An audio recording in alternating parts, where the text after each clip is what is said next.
Horizon Bleu 2016, quel formidable héritage pour le football amateur. Chaque territoire, chaque club, chaque acteur du football a pris toute sa place dans ce projet. On peut être tous très très fiers de notre football de demain.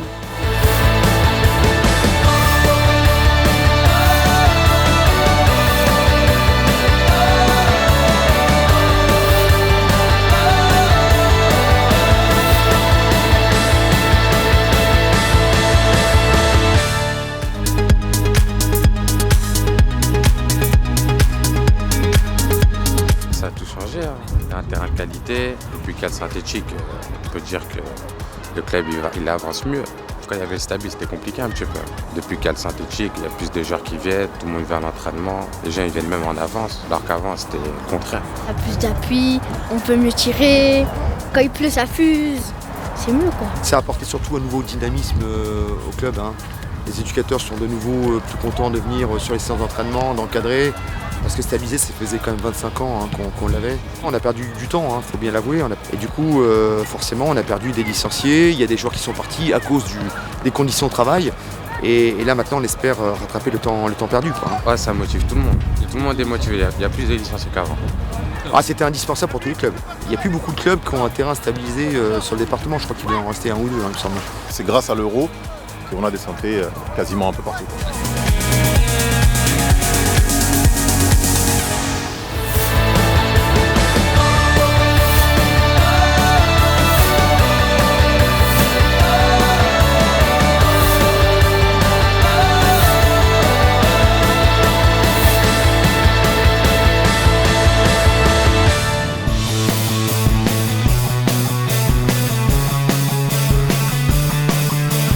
Je crois qu'il y a un verbe qui résume le tout, c'est oser.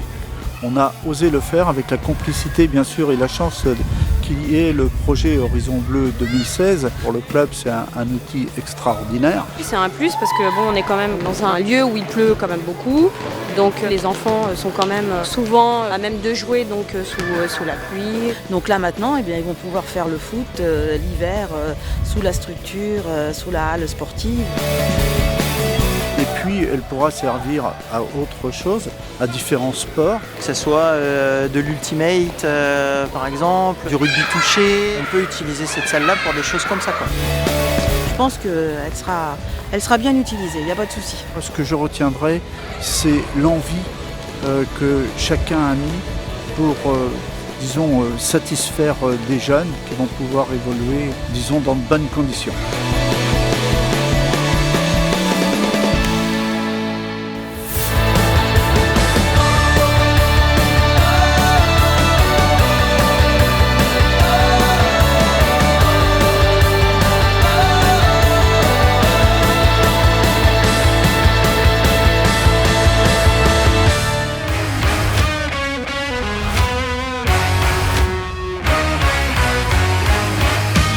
Ce projet est parti d'une réflexion de l'équipe municipale en 2014 d'essayer d'apporter des espaces de jeux supplémentaires à la commune, partant du constat que ces équipements pouvaient apporter un plus à la population pour leur donner de nouveaux espaces de jeux en accès libre. Et on a donc répondu à cet appel à projet. Et on a bien fait. Et pour nous, c'est un outil super. On est content au niveau du club de Pau-Château, de la USP, d'avoir un outil comme ça pour travailler avec l'école de foot. Ça se développe beaucoup, les gens ont envie de cette pratique. On peut venir avec les enfants, apporter, donc, comme on le voit derrière avec les planches, ça permet aux enfants d'avoir des nouvelles idées dans le jeu et donc de développer une autre façon de jouer au football. La fédération de foot a contribué à l'animation et à la politique jeunesse aussi sur la commune.